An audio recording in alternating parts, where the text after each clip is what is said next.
Where's Arthur? We'll just remain seated while Arthur says his prayers. Anybody who doesn't want to be in here for the prayers, would please leave the room.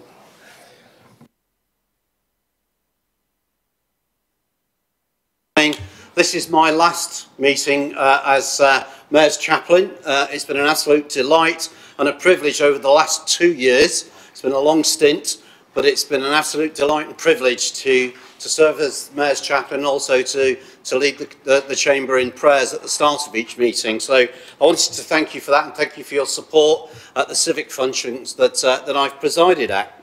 It has been said that we make a living by what we get, but we make a life by what we give. And a few meetings ago, I read from the book of Proverbs, and I just wanted to read that again. Where there is no guidance, a nation falls, but in an abundance of counsellors, there is wisdom.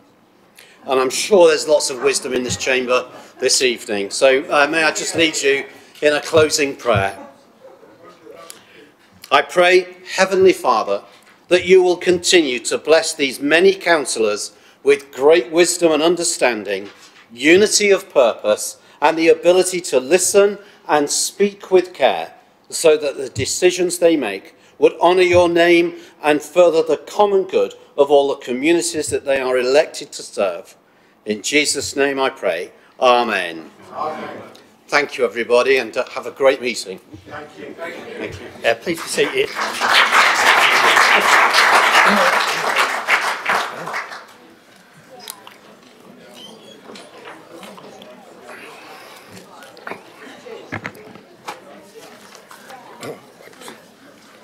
Just let everyone settle.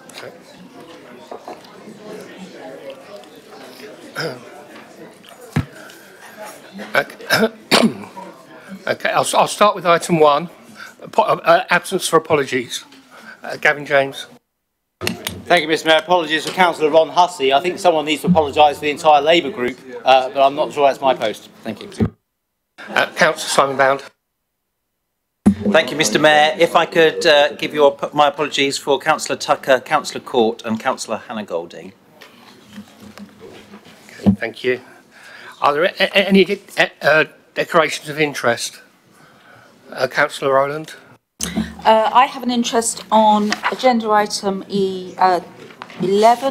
I'm the chair of Sherford-on-Loddon Parish Council.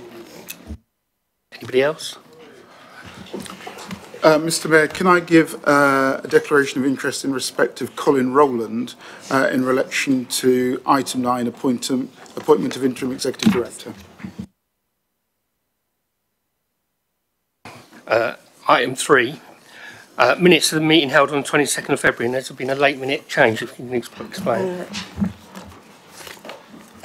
Thank you, Mr. Mayor. On item 7717 on page 17, in resolution 5, we need to delete the words after chair of the IDC on the third line. Delete all those words.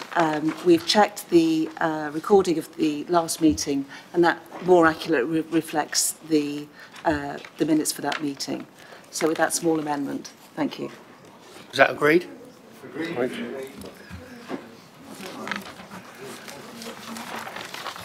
Item 4, announcements from the Mayor. The first one is to welcome Tony Capon. Is that how you spell it? Capon, okay. I noticed when I read the Gazette your age is 28, which is what my age was when I first joined this chamber. So I hope you'll have a long, fruitful career here and you do a lot of good for your community. And welcome. Congratulations to Councillor Jack Cousins and his wife Sophie on the birth of their second son, Zach. My anniversary teas went very well in Beacott and I hosted 33 different couples. Oh, somebody needs to turn the mobile off. All right. On April the 5th is the RF 100. I hope the number of you can come along to watch the parade at 10:30. They're making quite a big deal out of it. My last mayoral fundraiser is my mayor's lunch on the 26th of April at Beacott for anybody that's interested. And my spring concert, I sold over 500 tickets for and went down very, very, very well. Made a good amount of money for my charity, but I'm not sure how much yet. The last announcements, normally we'd have a retiring mayor's collection. I'm not going to be running one this year, so if anybody wants to put any money in, please donate it into my charity. Thank you. Have you got any announcements, Mel? Thank you, Mr. Mayor. Just one announcement from me concerning Rebecca Emmett, our Executive Director of Borough Services. This council meeting was due to have been Rebecca's last meeting before commencing maternity leave. However, her first child had different ideas and arrived some 8 weeks early. And therefore, Rebecca has commenced her maternity leave. Rebecca has been in touch to say that she and her new son, Casper, are both doing well and that she is grateful for the good wishes that have been extended to her and her husband and their new son. Thank you. Okay, item 5, questions from member of the public. There are no questions. Petitions, there are no petitions.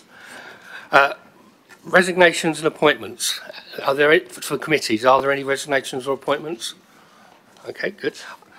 Okay, to receive nominations for outside bodies, we've got 3, so I'll just quickly run. Is there anyone interested in doing the Aldworth Education Trust? No. Basingstoke Youth Action Trust Limited? No. Okay, and there's the Basingstoke Citizens Advice. There's one appointment, and Jack Cousins has said he would like to take the role. Is that agreed? Agreed. Thank you. That's all. I'll nominate him. Do you want to second him, Sean? Yeah.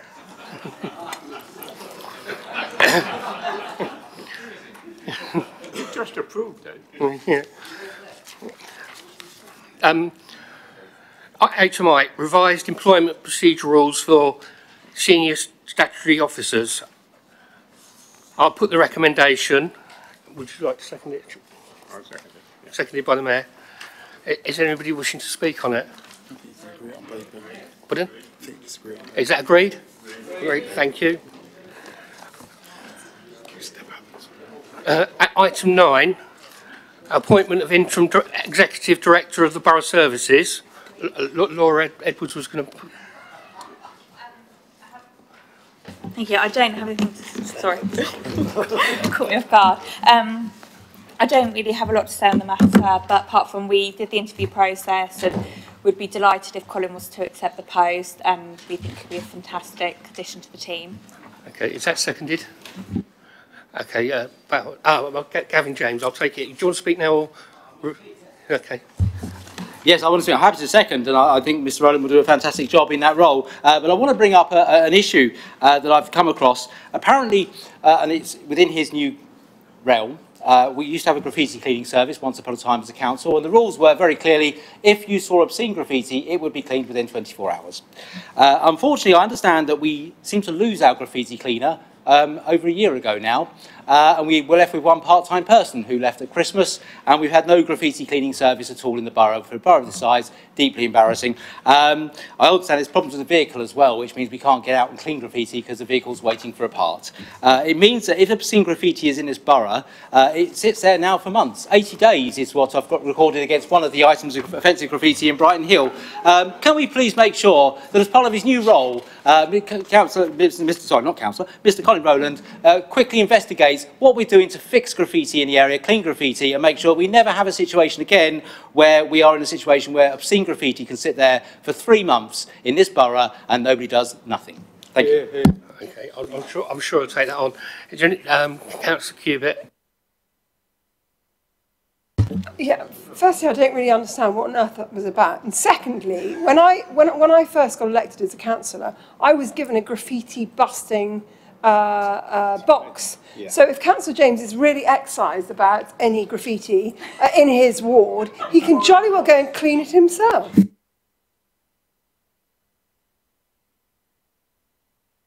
Okay, Councillor Clive Sanders. Mr. Mayor, I just thought that since one particular member seems to have got himself into election mode already, that we could at least try and apply the discipline of having people speak to the matter in hand on the agenda, rather than just going off on any particular issue that they choose to go off. And Also, stop interrupting other speakers whilst they are speaking. I know this is very difficult for certain members, Mr. Mayor, but just thought it might help the whole thing along in a spirit of friendliness and camaraderie. Okay, thank you. Anybody else want to speak on this? No. Is it agreed? Agreed. Item 10, paid policy statement. Councillor Laura Edwards to put.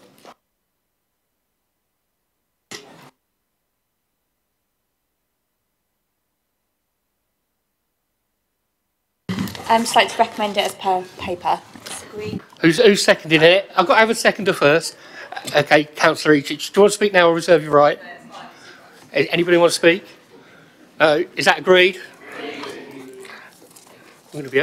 I was told if I get this done in an hour, I'll get a medal. I'm in chance of getting a medal here. Adoption of Sherfield on Loddon Neighbourhood Plan. Mark Rafael to present. Mr. Mayor, it would be unfair to the communities and those involved if we didn't say a little bit about the hard work that they've conducted, and also thank our officer team for the work they've done in supporting the communities. Mr. Mayor, I'd like, if I may, to propose, firstly, in relation to Sherford on Loddon's neighbourhood plan, that we make that plan and we congratulate the community of Sherfield on Loddon and their planning group on the work that they have conducted. And then I'll move on to St Maryborn and we'll do the same process in a moment. Firstly, I'd like to congratulate the chairman of the Sherford and Loddon Neighbourhood Plan Working Party, John Darker, and all those who've worked with him, in particular the parish council led so ably by Councillor Venetia Rowland, in creating this well-written and highly informative neighbourhood plan. I note that following the loss, of course, of the southern part of the parish to new development and what is now the new parish of Shelfield Park, and of course the well-known proposals at the land at Redlands, the parish council quite wisely wished to protect the surrounding countryside and maintain the strategic gaps identified in the local plan in order to maintain their separation from other communities. And these are, in my view, laudable aims. It's worth, of course, as a council, for us to remember that when we wrote the local plan, we were told that we couldn't have strategic gaps, and we as members collectively said, well, we wanted them. And, of course, the inspector agreed with us. And these strategic gaps remain important features in our local plan to protect existing communities from being overwhelmed by the expansion of new communities not far away from them. It is these strategic gaps that have provided a degree of certainty as to the direction and concentration of the expansion of other communities to the south of Sherfield on Loddon, so that that parish to the north could develop a shared vision based on an element of stability of the shape of development that they would like to see and the growth that they would like to see within their own parish. So I would like to formally move that we make this plan and congratulate those who formed it. And I think that might be seconded by someone. Councillor Rowland, you're seconding the Sherford on Loddon plan, yeah? Okay.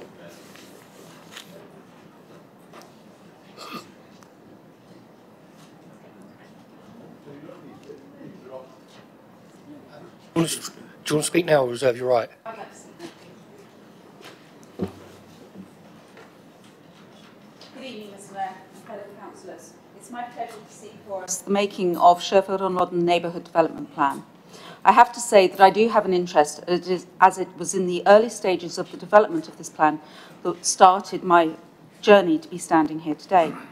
It was also the catalyst for a community to have its say not only on development within the parish, but also triggered an all-out parish election, the first in many years. As some members may or may not be aware, Sherford on Loddon parish is set to take development of some 365 plus houses under the local plan, and then has to shoehorn in an additional 15 dwellings under policy SS5. Sherford on Loddon's settlement boundary is a tight one, with challenges in accepting those additional 15 houses. But let's take a retrospective view on how this neighbourhood plan finally materialised. It was started in 2012 with a flurry of activity of questionnaires and consultations. However, it became apparent that the sites potentially identified were not within the settlement boundary, and there were a number of interests involved in the site approach. Therefore, wisely, a policy-only plan was adopted. That said, the plan languished for a significant period of time, but following the parish council election, the momentum and services of a reformed and reinvigorated neighbourhood plan working party ensured the work proceeded at a pace. I would like to take this opportunity to thank Parish Councillor John Darker for his leadership of the neighbourhood plan working party and members Mr Brian Jenkins, Mrs Pamela Darker, Mrs Anna Scott, Mr Ian Wilson, coupled with parish councillors Mr Barry Neal and Mrs Diana Effel, for their many hours of work and dedication. I would also like to thank the planning policy team for the guidance and assistance they provided on the journey. The Neighbourhood Development Plan gives Sherford-on-Loddon a direct power on a shared vision for the community and to shape the development and the growth of the local area. It provides a say on how new development should look and what infrastructure should be provided, coupled with a powerful set of tools to ensure the right types of development aligned with the local plan. Sherford-on-Loddon have had their say, with a referendum result of 93% supporting the plan and the policies held within the neighbourhood plan before you this evening. On a final note, I might also take this opportunity to apologise in advance to the Development and Control Committee members, as I will be vigorously upholding this plan and its policies. Thank you.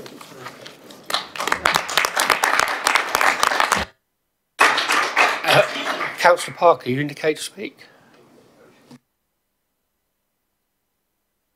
Okay, does anybody want to speak on Sherford-on-Loddon's plan? Is that plan agreed? I look forward to giving them the certificate then. Mark Raphael to move St Marybourne's neighbourhood plan. Well, Mr Mayor, I'd like to propose that we make the St Marybourne neighbourhood plan and again congratulate the community behind its creation. For a moment, it's worth us all just pausing and recollecting and reviewing the comparisons between those two plans, this one and the Sherford-on-Loddon, just to notice the diversity of rural areas within our borough. We have different landscapes between the two, different development needs, different development pressures, different focuses on towns of influence nearby. And that reflects how our borough is very diverse in its rural areas. I'd like to congratulate Andrew Shegog and the Parish Council in producing this neighbourhood plan. The plan sets out how new homes can be found for the young and the old to enable them to stay within the parish. It looks at how redundant agricultural buildings can be converted to homes, where there are plots of land that can provide new homes, infilling between existing homes. One interesting statistic that certainly parts of this council should be in here to heed is that 14% of the population in this parish live in low-cost accommodation, and 32% of the population are renting their accommodation, demonstrating that low-cost and rental accommodation are an integral part of the housing mix in the parish, and again demonstrating to those who perhaps don't know these things that the problems affecting the urban areas in our borough regarding affordable housing equally, if not more so, affect the rural areas too. So I am pleased to propose that this plan should be made. And in particular, one final thing I think would be of note to those who may be representing communities looking at local plans. This plan concentrates on creating policies so that proposals, when they come forward, can be judged against those policies to see whether the new homes that might be built meet the needs and the objectives of the local plan. Rather than necessarily concentrating on sites and areas, it concentrates on policies, which is a different approach to some other plans. So I recommend this to full council. I'm sure there'll be a seconder there. Councillor, I've got two hands. Councillor Faulkner, do you want to speak now or reserve your right? Can I just pause for a minute because I want to clear some stuff from from the other side of the chamber.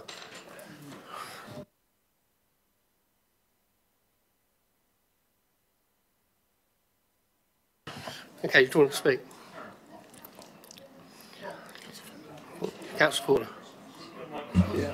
I'm on now. Thank you, Mr. Mayor. Just a few words in support of the St Marybourne plan. St Marybourne is a very charming village in the traditional English sense. It has a fantastic cricket pitch and recreation ground with pavilion, a community shop, pub, church, adequate parking around the recreation ground, which is a rarity in the Bourne Valley. And it bestrides the Bourne rivulet, which became rather famous 4 years ago, in fact, when it caused severe flooding, which they have now quite well resolved with the flood emergency group.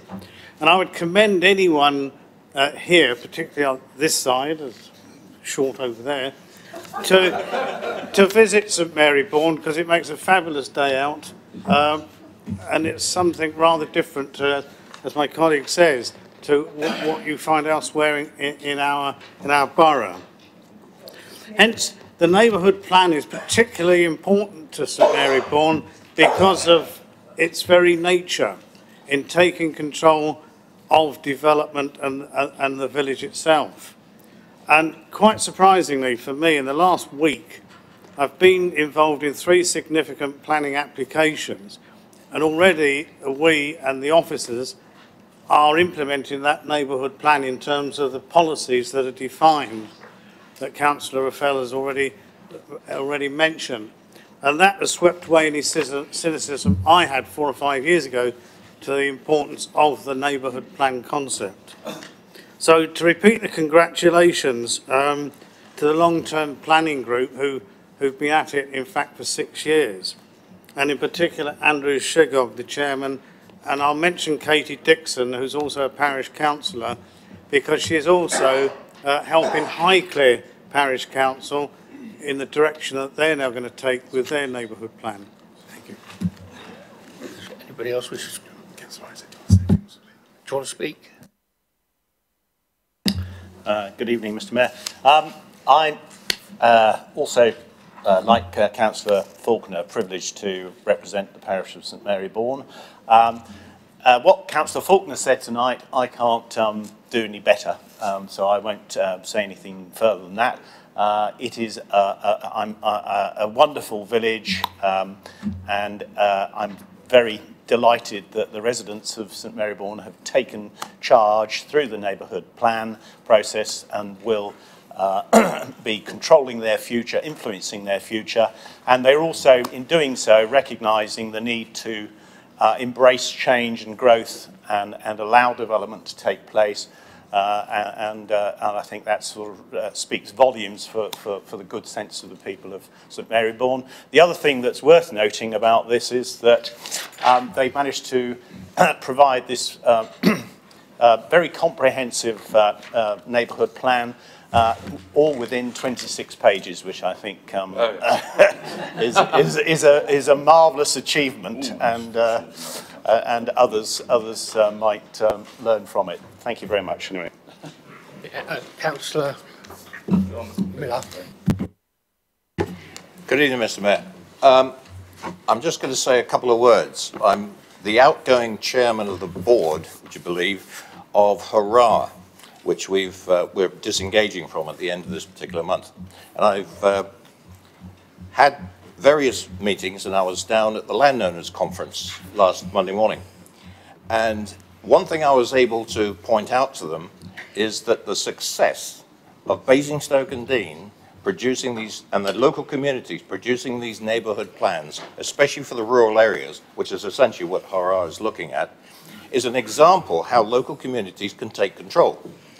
It's all done within the context of the local plan, and you would be, I think, kind of surprised at how many other areas within Hampshire don't do it. They're actually looking at Basingstoke as being the exemplar of how local communities can come together.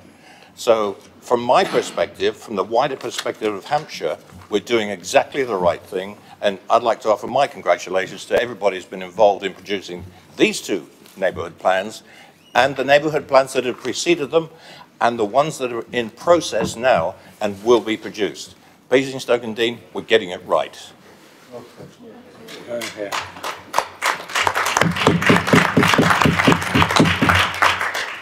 Okay, is the St Marybourne's plan agreed? Agreed. I look forward to presenting their certificate to them then.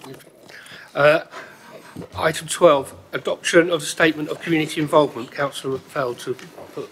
Mr. Mayor, I'd like to move the recommendation that we adopt the statement of community involvement. This statement sets out the Council's policy involving the community and others in all aspects of planning, including the production of planning policy documents and the determination of planning applications. It sets out how we do consultation, and so that we can say after a consultation that there has been a thorough consultation, which allows views to come forward that we can take into account when making decisions. And guess what? We have consulted on this document too. And the results have led to amendments, and they are listed, I think, in the appendices. The statement of community involvement demonstrates, of course, transparency, which is all very important, where our residents need to know how we come to decisions. And we recognise, I'm sure all members do, the importance of transparency. As technology improves, it enables us to reach more consultees and to record more information and to share that information. Transparency, of course, leads to trust, and planning policy and planning decisions, as we know, do not always lead to unanimity. So it is important that we can all see what the evidence is that informs a planning policy or a planning decision. Transparency leads to trust, with the evidence being tested in public, which reduces the risk, of course, of mistakes and reduces the risk of communities or individuals affected by decisions not being involved and not their interests not being represented. And it also reduces those rare occasions where something untoward might happen, because transparency shines a light on our decision making. The whole approach to policy making and policy and planning decisions that I have led and encouraged over the last few years is that we do listen, our door is open, and on many of the issues that we've had to discuss over the years, they are often complex, and frequently we as a council agree on the solution, but we may have different approaches as to how we reach that solution. And consultation is one of the important ways of engaging with our residents and with each other to ensure that all views are considered when we make important decisions. So I recommend this for adoption. I hope there is a seconder. Could I have a seconder for that, please? Councillor Tristan Robinson. Do you want to speak now or reserve your right? Okay. Gavin James indicated he wants to speak. Thank you, Mr. Mayor. There's no opposition to this statement, and it's obviously very well intended. What I will say is, in my experience, that development control, or certainly any planning development, are deeply sensitive to the people who live in the area. And it's right that we consult as widely as possible and get everyone involved in making that decision. The weakness we have at the moment, unfortunately, is the real point when residents can make a difference is when they turn up in front of the decision makers and have their say in front of the Development Control Committee, their 2 minutes, to get their point across about how they feel about the development going ahead. Unfortunately, I think I can go to any committee in this council, I can turn up and I can speak to the chairman at 6:29 and say, can I actually contribute to your committee and have a 2-minute chat? The one exception is development control, and a really important committee because, as I say, the development can be very, very sensitive, very, very controversial, and have a high impact on individual people. And unfortunately, if they want me to turn up and speak on their behalf and they ring me the day before, I can't turn up to DC because we have rules and policies in place about I have to jump through hoops and whistles and email the officer 3 days in advance and copy various people. I'm not even sure what the policy is at the moment because everything in my ward is permissive development rights. But I think we have to make sure that we stick with the spirit of this, to make sure that we really want residents to be involved in the decision-making process. We want the members of DC to hear what the impact will be on residents of the local community. And that means we've got to make sure we're as open as possible. And I think any rule that suddenly currently exists that prevents people turning up to DC at the 11th hour to get their point across, is a barrier to that. And I think at the moment, the current process, there is a barrier. So I'm not going to vote against the policy. I support the policy hugely, but I do think we need to review, if we're going to be very, very serious about communities being able to be involved. Communities do not get involved at the policy stage all the time. They don't get involved at the strategy period stage. They get involved at there is a planning application. I'm really worried about the impact of that, and I want to talk to the committee about that. That's when they want to get involved, and often very late in the day. So let's put this through, but can we please put some mind to making sure that residents can be involved throughout the process, and that includes turning up to DC at 6:29 and saying, look, I've got a really important piece of information to give the committee, and that being allowed by the chairman. Thank you. Yeah.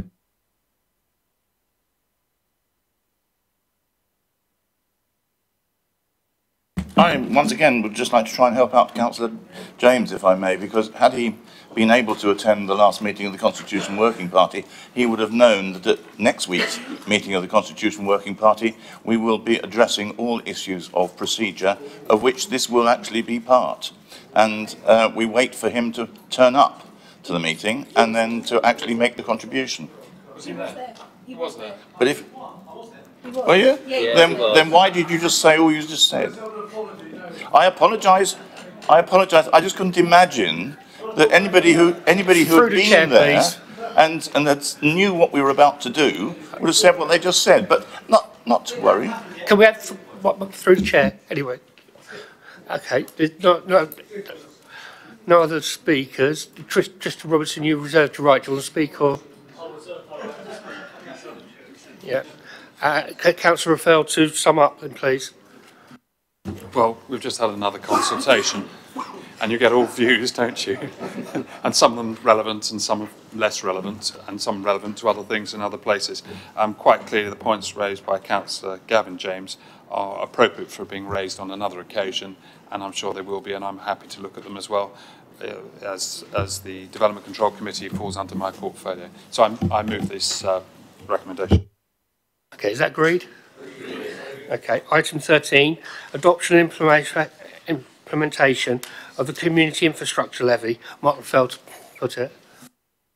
Mr. Mayor, the community, I'd like to move the motion, I should say, the recommendation. The recommendation has been amended on the agenda, and it's important that members note that it has been amended on the agenda. It's set out in full on the second page. So if you go to 13, and you'll see on the second page, it sets out, it starts with the red writing, where it's introduced the fact that we are going to note the findings of the examiner in respect to the Community Infrastructure Levy. Then there's the recommendations under 2A to G, and then there's the recommender under 3 for a scheme of minor delegation. So I'd like to just outline where we are, Mr. Mayor. The levy enables us to obtain money from a development to support the wider infrastructure needs in the borough as set out in the Regulation 123 list. Section 106 agreements still exist, but they are now restricted to specific developments and the infrastructure that is needed to make developments acceptable. So there are and will be Section 106 agreements that will be agreed in relation to all the major sites that will be developed in the borough in the local plan. The inspector was content for the sill rates as put forward by the borough for the majority of the sites. The one that's perhaps more noticeable that she wasn't content with related to many down. And members will recall that originally when we were consulting and bringing forward the Community Infrastructure Levy, the rate set for many down was 0. And then further evidence came forward and our consultant experts indicated that we could raise it, but for reasons I'll outline in a moment, the inspector has reduced it back to 0. Of course, the infrastructure will be delivered on many down through Section 106 agreements, and the Council remains optimistic, and the Cabinet in particular remain optimistic, given the fact of the announcement yesterday by the Secretary of State that there will be additional funds to those already received in the borough, and there is we have reached a second round of bidding for £61 million from the government to support the infrastructure needs on Manydown, which is a very significant sum and one that we are delighted to know that we've got to that next stage of the bidding. So there is no suggestion at the current moment there will be a shortfall in relation to Manydown. Of course, the zero rating for Manydown means there's no contribution from Manydown towards the wider community and in terms of the 1, 2, 3 list. But it's important for us to remember that the no sill on Manydown won't impact, as I say, on Manydown, and in terms of viability makes the case for us achieving 40% housing on affordable housing stronger. So, and that's what our focus is, of course. So we should bear in mind, of course, that from central government, as part of supporting the wider infrastructure that is needed, and in part is needed because of the development of Manydown, we have received £70 million already, some £10 million going towards the junction, which is earmarked for the junction improvements on the B3400 and the A339, where the Manydown developments will connect at either end. And we've received £60 million towards the Blackdown roundabout, the A30 improvements and the A33 improvements, all of which in their own way have been upgraded because of the potential growth from the new housing that is planned in the local plan. So they are good news stories in themselves. The start date for SIL has been set for Monday the 25th of June of this year. And it's perhaps just worth us just remarking on what the inspector did say. She said that the broad approach for residential modelling appears on the whole to be reasonable and based on appropriate and available evidence consistent with a strategic level SIL examination. That's saying that we've got it right. And then she went on to say it's particularly important to ensure that the draft SIL rates include sufficiently large buffers and are suitably robust so as to be able to withstand changes in economic circumstances without significantly impacting on viability. And she went on to say the evidence that has been used to inform the charging schedule is robust, proportionate and appropriate. That's time. Is that it? Yep, afraid so. Well, that's fine. If someone says something, I'll add a bit more later. Yeah. So, who's seconding that? Councillor Bound and Councillor... Okay, Councillor Simon Bound. Do you speak now or reserve your right? I'd like to speak now. So Mr Mayor, all I want to say something is very brief, really. And it touches on the reason why I stood as a councillor to represent my local community. I think as most people in the chamber know, my community is one of a new community. It's a new development, and I think residents in my community would hope that there was a benefit to building new communities as part of our borough. Therefore, ensuring that infrastructure and resources are available to build those bits of infrastructure is very, very important. That's why I stood to be a councillor. I believe that's why Conservative candidates will be standing in this year's local elections, and I would hope that's why every councillor should be here talking about this issue and agreeing how we get resources for our infrastructure at this meeting, Mr Mayor. Councillor Frost indicated you wanted to speak. Councillor Frost, you want to speak? Thank you, Mr Mayor. Well, what can I really say that has been so eloquently spoken by the portfolio holder and also the group leader. I am fully in support of this particular motion, and I would like to formally request a recorded vote. Thank you. Councillor Ian Tilbury. Thank you, Mr Mayor. Yes, I would just ask a few questions on this. It seemed the report on the update suggests we're sort of agreeing this tonight, we're adopting this tonight, but in the actual paperwork on page 310, it refers to it being approved on the 17th of May 2018. So if the portfolio could clarify that. But the other concern I have on this is it says this obviously is for... Sorry, I've got the wrong glasses on, so I can't see this very well. But basically, this is for one's determined from the application determined from the 25th of June. We've got one in over at the moment, one of our neighbourhood plan sites, which the developer's trying to rush through at the moment, which was suggesting we'll go through the end of May.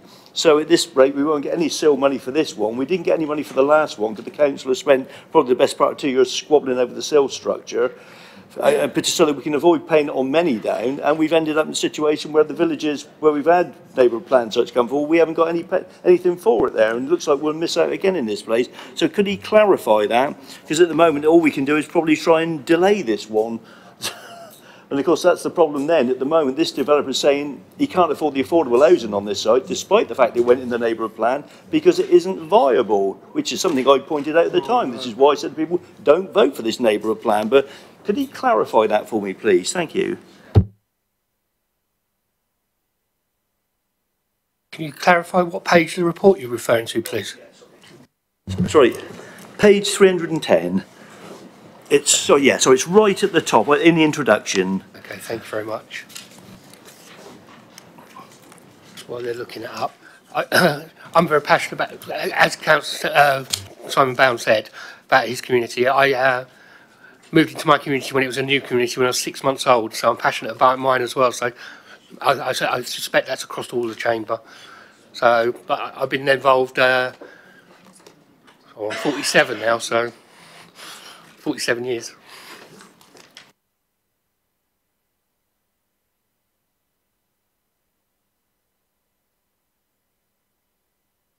Okay, it's an error, and it was going to come in May, but it's been brought forward to today, so it will be corrected. No other speakers, so would.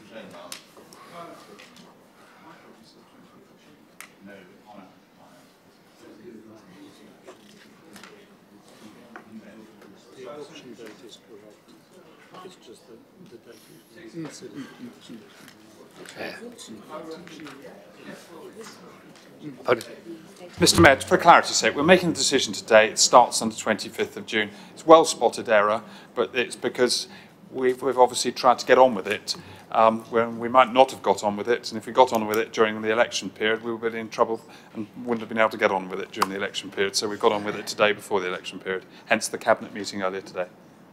That's all. Hope that's good. All right. Well, what I want to say, Mr Mayor, and can I thank all members for their helpful contributions. What the Inspector said in relation to Manydown was there remains considerable uncertainty as to the level of infrastructure that would be required to bring form the allocation within the local plan. And it's one of those ironies, because if we'd actually had the planning application for Manydown in, if they'd started building and we knew exactly what the cost and viability was, then we'd know exactly what the right rate of SIL would be.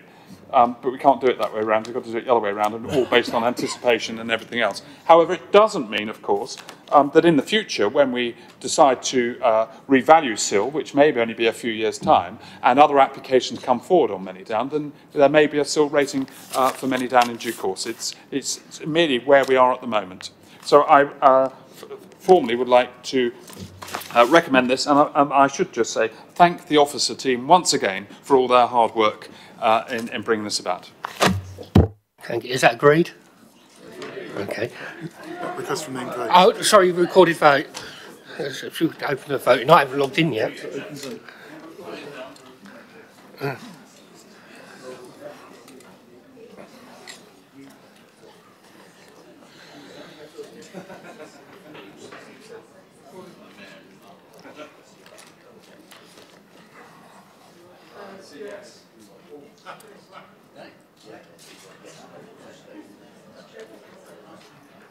There's 3 missing, so 30.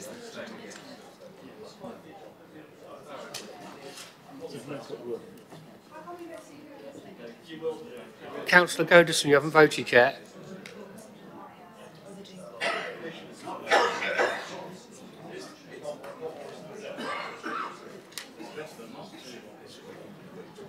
That's 60, isn't it? Yeah, that always comes to 60. Oh, I'm sorry.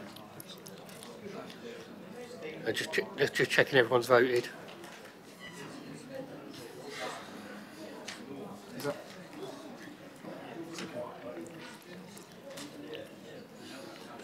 So you're going to press the button to show it? Yeah, sure. That motion's carried. Okay, item 14 is an urgent item. And I'm ruling it urgent because it needs to be done on tonight's agenda because the money needs moving before the accounts are closed in the end of April, and we haven't got any more council meetings until May. So in your order paper, you should have revenue and capital monitoring as of the 31st of 2017 report. And I've got Councillor Tate to put the motion. Thank you, Mr. Mayor. I move the recommendation on the order paper that £750,000 is transferred from capital to revenue via the Strategic Capital Reserve. In background, whilst not in the original forecast, there is £750,000 in the capital budget for the Manybound project that needs to be transferred to revenue. And at the time of setting the 2017-18 budget for Manydown, it was anticipated that as the project progressed beyond the feasibility stage and planning permission, that £750,000 of the staff costs incurred in the business unit could then be charged to capital via capital recharges. In the scheme has not progressed to this stage, and therefore the cost cannot be recharged to capital. It will require an accounting adjustment in accordance with the Accounting Code of Practice to switch the budgets from capital to revenue by use of the Strategic Capital Reserve. And the impact on revenue, capital and reserves is neutral, but under financial regulations will require council approval. And the purpose of bringing this forward today is that under the recent accounts and audit regulations of 2015, the requirement is for an earlier close of accounting books for councils.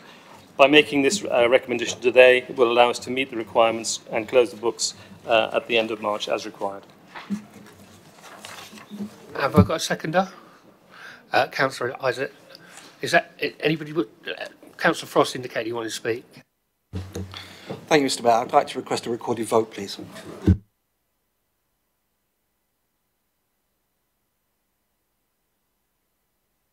Councillor Isaac, do you want to speak now or reserve? I don't. There is no other speakers at the moment, so. I think you want to speak now. Do you want to speak now or no? Okay. Councillor Tate, sum up. Can Councillor Tate, would you please sum up? No. Move we take this recommendation forward. Okay, you can open the vote, please.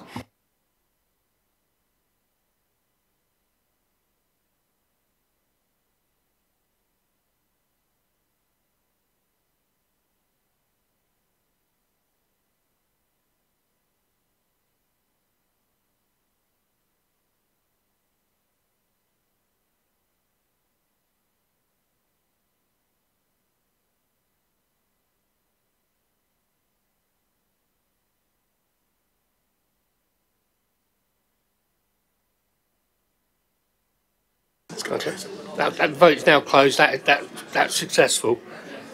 Item 15, review of the council constitution. Councillor Clive Sanders, to put it, please.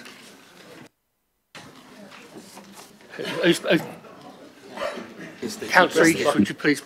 Yeah.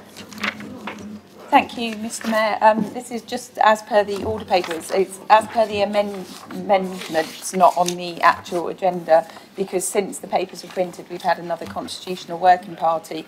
So it is as per the amendments. And really just to confirm, this has been discussed at length at the Constitutional Working Party with members from all sides.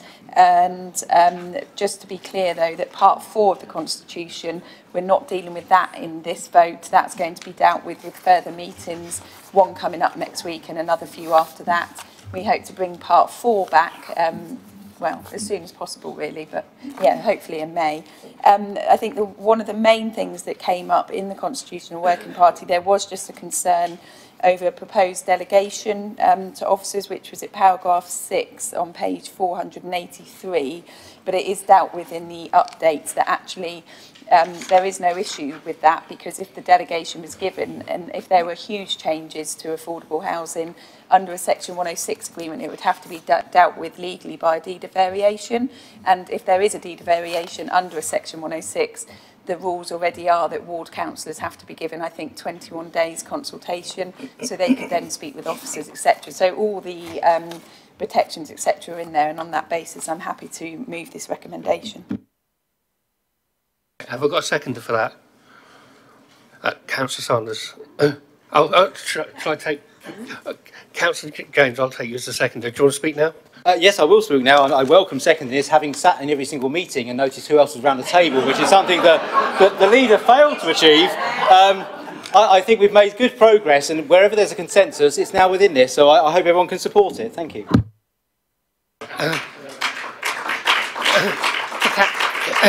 Councillor Frost has indicated he'd like to speak. Are you asking for a recorded vote? Yes, Mr. Mayor. Okay. Any other speakers? No. And Councillor Eachus to sum up, please. Is that okay? Can you open the vote, please?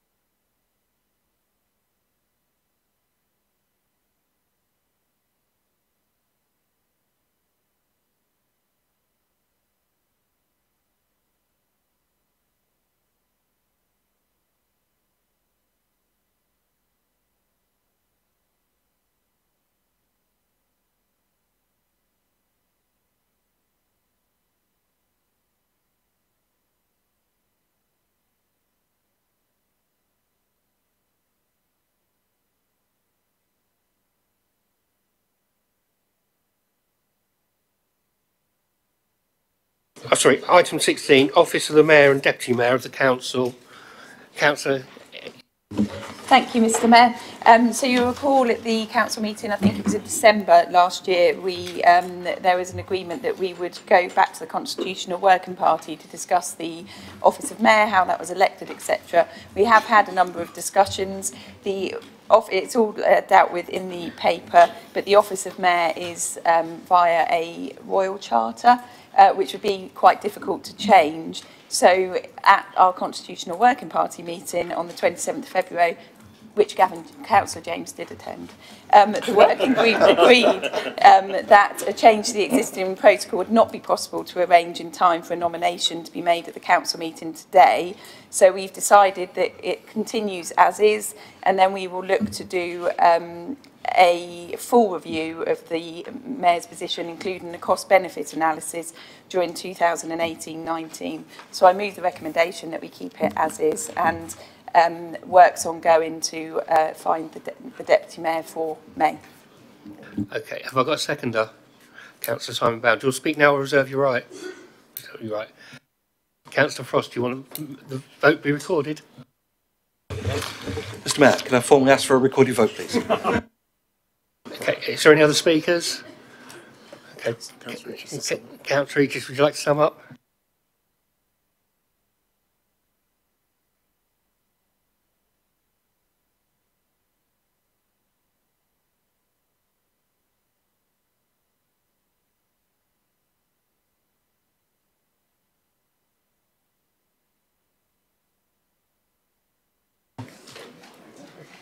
There's two people haven't voted yet.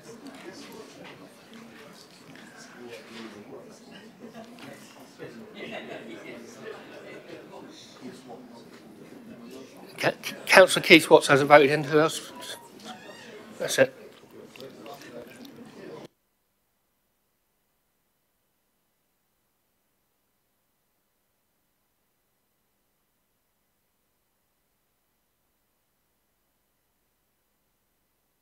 Okay, the vote's closed, and that's one. Item 17, dispensation for all elected members to be put by Councillor Sanders.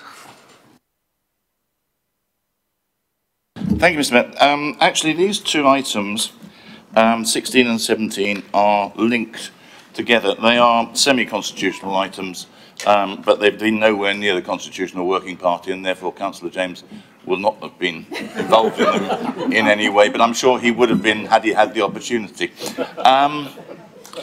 You will remember, members, that last year, this time, it was agreed that we would adopt a set of allowances for members, and that set of allowances should be index-linked to the pay awards for staff over a 4-year period.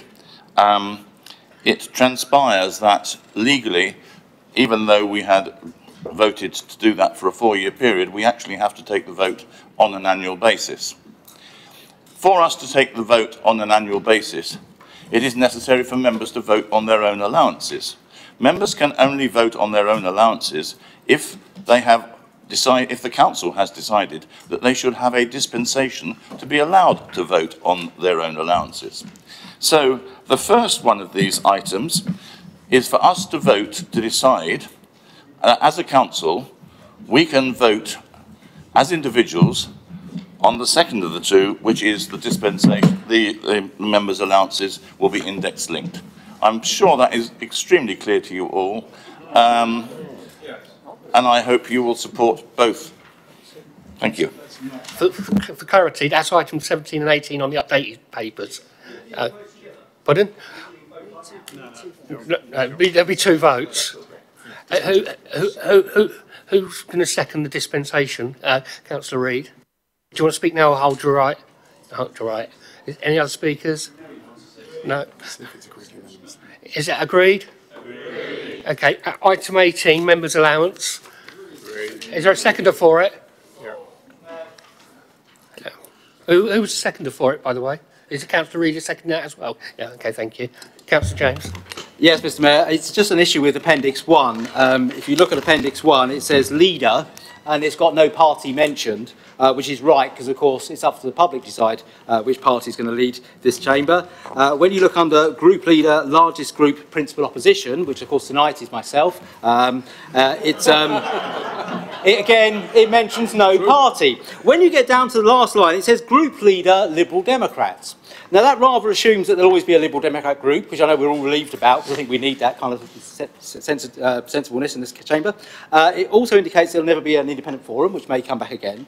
But it rather stifles my career, because I think a lot of people in this chamber recognise, particularly tonight when we've seen confusion, items 16 and 17, and complete absence, that obviously the best thing, and we're all elected for the best thing for Basingstoke and Dean, is to have me leading the council. And one day that might happen, or I might be leader of the principal opposition. I don't like my career being confined. So it should say at the bottom there, all other group leaders, and not specifically me. Okay? So thank you very much for that. Can you just change that and I'll support the rest of it? Thank you.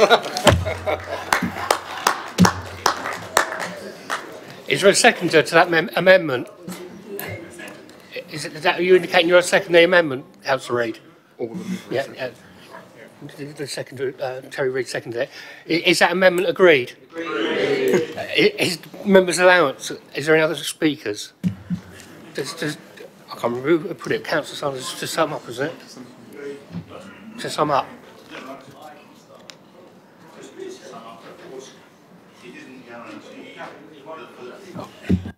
It isn't guaranteed that Councillor James will always be the leader of the Liberal Democrats, but other than that, I'm very happy with the amendment. And shall we proceed, Mr. Mayor? Is that agreed then? Agreed. Okay, I have no notice of motions. So next is to receive on block all the minutes. So they noted. Yep. Councillor Frost. Thank you, Mr. Mayor. I'd like to formally record a recorded vote, please. You don't need to vote on them. No. You don't need to vote. No, you don't need to vote. There is no vote. There is no vote. It's for noting. Come on, you're delaying me from closing the meeting. There are no questions, and that closes the meeting.